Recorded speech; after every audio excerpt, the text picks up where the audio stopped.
All right, let's just dive right into this explainer because today we're going to absolutely shatter a massive illusion. When you picture those iconic golden arches, what's the first thing that pops into your head? Probably millions and millions of burgers and fries, right? It's just human nature to think that's exactly how McDonald's built its massive fortune. But actually, scratch that. Today, we're looking right past that glowing menu board. We're going to uncover the actual truth behind one of the most wildly successful corporations in human history. And spoiler alert here, it is definitely not just about the food. So, we've got to ask ourselves a super fundamental question right off the bat. Think about what they're actually selling us. We're talking about incredibly cheap meals, like a few bucks for a burger, maybe a couple more for some fries.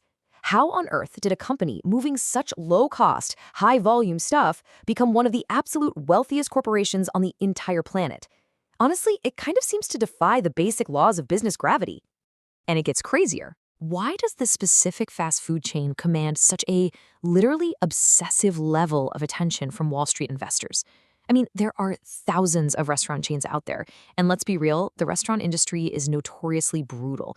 We're talking razor-thin margins and extremely high failure rates. Yet the smartest financial minds in the world treat this company like an absolute gold mine. There just has to be a deeper layer to this whole equation. Well, that brings us to the absolute core of our journey today. We are going to uncover the incredibly brilliant, kind of hidden business model that took a single, humble little restaurant and turned it into an unstoppable global juggernaut. If you want to understand business or investing or just entrepreneurship at the highest possible level, you absolutely need to understand the architectural genius of this specific model. Section 1. The beginning. The speedy service revolution. Okay, so to truly appreciate this massive empire, we gotta rewind to the very beginning. We're talking about two brothers, Richard and Maurice McDonald. Their small California restaurant totally changed fast food forever. And they didn't just, tweak a burger recipe. No, they entirely revolutionized how restaurants operated by maximizing efficiency. They invented what they proudly called the speedy service system. Basically, they redesigned their kitchen to function just like a factory assembly line. They violently slashed their menu down to just a few core items: burgers, fries, shakes, the whole shebang. By doing this, they achieved what people thought was straight up impossible at the time, getting hot food to customers in seconds, not minutes. It was a literal masterclass in operational efficiency. Part 2. Enter Ray Kroc, the catalyst. So, this local success story was really turning heads. Eventually, it catches the eye of a struggling milkshake machine salesman named Ray Kroc. And guys, he is the ultimate catalyst for the massive transformation we're about to explore. Let's look at the timeline. In the 1940s, we get the first restaurant. Boom. By 1948, the brothers perfect their speedy service system. But 1954, that is the major turning point.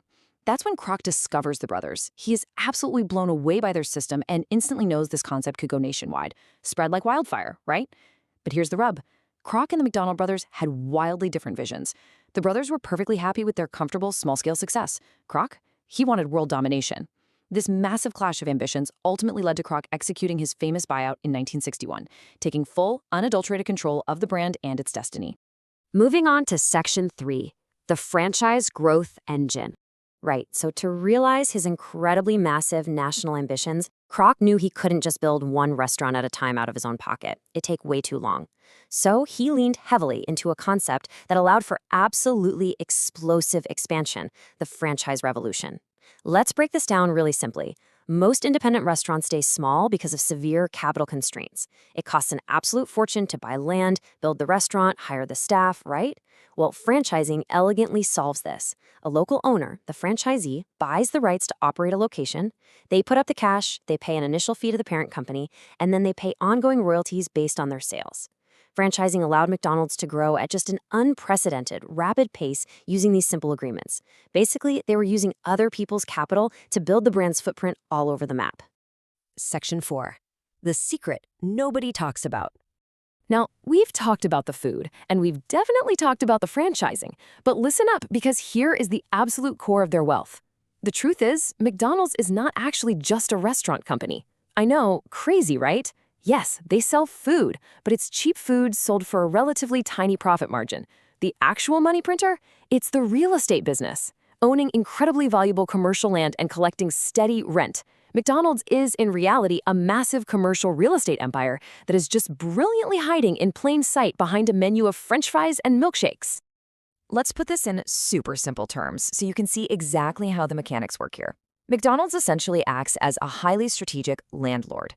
The corporate entity goes out and buys up prime commercial land at busy intersections all over the world. They literally own the dirt. Then they lease that exact property back to their franchise operators. So the corporation collects a steady, hefty stream of monthly rent on top of the usual franchise royalty fees. They aren't just taking a cut of the burger sales, guys. They actually own the ground the burgers are sold on. It's wild. Section 5. Why this model is brilliant. If we look really closely at this specific setup, you can immediately see why it makes this one of the smartest, most resilient businesses in human history. Wall Street investors absolutely drool over this model for 4 key reasons. First up, predictable cash flow. Even in an economic downturn where people are maybe buying slightly fewer burgers, guess what? The rent is still due. That provides massive, massive stability. Second, lower operating risk. The franchisees are the ones sweating over the day-to-day headaches, employee wages, electricity bills, food spoilage. The corporate office totally avoids all of that. Third, brand control. If a franchisee isn't keeping the bathrooms clean or the service fast, McDonald's doesn't just revoke a franchise agreement. They can literally evict them as their landlord. That is ultimate power to maintain high standards. And finally, long-term wealth. While a burger is eaten in, 5 minutes, prime real estate appreciates in value over decades. So by brilliantly combining these 2 very distinct revenue streams, you've got the steady, appreciating nature of rent right alongside those volume-driven franchise fees. They built an incredibly stable, virtually bulletproof income engine. It is a 1-2 punch that Wall Street continues to reward year after year after year. Wow, we have genuinely just scratched the surface of this empire today. In part 2 of this explainer, we are going to pull back the curtain even further. We'll dive into the exact numbers of how those billions are earned yearly, explore their unparalleled marketing and supply chain secrets, evaluate their biggest market risks, and look at exactly how they're planning to totally dominate the future in the AI era. So as we wrap up this breakdown, I'm going to leave you to ponder this one thought. If this company built a truly global empire by secretly becoming the world's most successful landlords right under our noses, what hidden advantage will they leverage to dominate the future of artificial intelligence? Just think about the sheer mountain of data they process every single day. It's mind-boggling. I'll see you in part 2 to find out. Welcome to this explainer, where we're going to completely break down the brilliant mechanics behind a true global titan. When you think of McDonald's, you probably instantly picture the drive-thru, perfectly salted fries, maybe a quick lunch on a road trip. But today, we're stripping all of that away. We're going to deconstruct the hidden engine that actually powers this entire empire. An engine that, surprisingly, makes them one of the most powerful and wealthiest real estate companies on Earth. Let's kick things off with a massive paradigm shift. Because what you experience as a consumer is completely different from the actual reality of the corporation. McDonald's biggest strength? It isn't cooking your lunch, it's their back-end systems. They aren't just selling burgers, they're operating a vast, incredibly lucrative empire built on prime real estate, massive franchise networks, and meticulously crafted systems that just run like clockwork. So here's our roadmap for unlocking their secret playbook. 1. How McDonald's makes money. 2. The power of the brand. 3. Mastering the supply chain. 4. Navigating risks in the future. And finally, 5. Lessons for lasting wealth. Let's jump right into section 1, how McDonald's makes money and how they turn systems into billions. Now, when you break down their multiple income streams, it proves they're landlords and licensors just as much as they are restaurant operators. I mean, think about it. Franchise fees provide massive upfront cash just to open a location. Then there's rent, because McDonald's typically owns the actual land in the building, leasing it back to the franchisee at a premium. Add in a continuous slice of royalties from all franchisees' sales, their own company-operated sales, and lucrative brand licensing. It's genius. Through this structure, they've built a recurring revenue machine that just hums along, generating billions in highly predictable cash flow, literally no matter who's working the grill today. Moving to section 2, the power of the brand and mastering global marketing. It's a really critical question, right? How did a single hamburger stand achieve such unbelievable global advertising dominance? Whether you're walking through downtown Tokyo, navigating London, or just driving through a small town in Middle America, the recognition is instant. How does a single company capture that much cognitive real estate in the minds of the entire global population? Well, they achieved it through absolutely unforgettable proprietary assets that capture consumer attention across generations. The golden arches? They aren't just a logo. They're a towering beacon visible from the highway. Ronald McDonald became a figure literally as globally recognized as Santa Claus. The Happy Meal completely revolutionized how children interact with fast food, locking in this intense brand loyalty from early childhood. And promotions like McDonald's Monopoly turned buying a simple lunch into a literal cultural event that drives millions into a frenzy. They've truly mastered the art of creating brand assets that belong entirely to them. But here's the catch. Global advertising and brand recognition only work if the product delivers on its promise every single time. It's this relentless consistency across the globe that forms the unshakable foundation of consumer trust. When you walk through those doors, you aren't just buying a meal. You're buying predictability, safety, and comfort. You know exactly what that fry is going to taste like before you even take a bite. Which brings us to Section 3, Mastering the Supply Chain, or the Engine of Scale. This flow of operations is something competitors simply cannot match. It starts by buying ingredients at an enormous global scale, which lets them forge incredibly tight, mutually dependent relationships with massive suppliers. From there, they implement heavily standardized operations and tech so that every kitchen runs precisely like a factory, even if the ice cream machine occasionally decides to take a day off.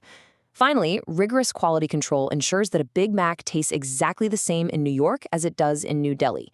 It's basically a highly choreographed ballet of logistics.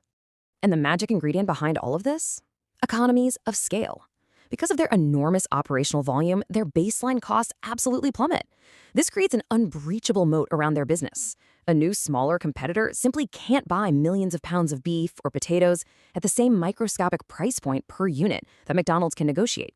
It's a massive competitive advantage built entirely on sheer size and systemization.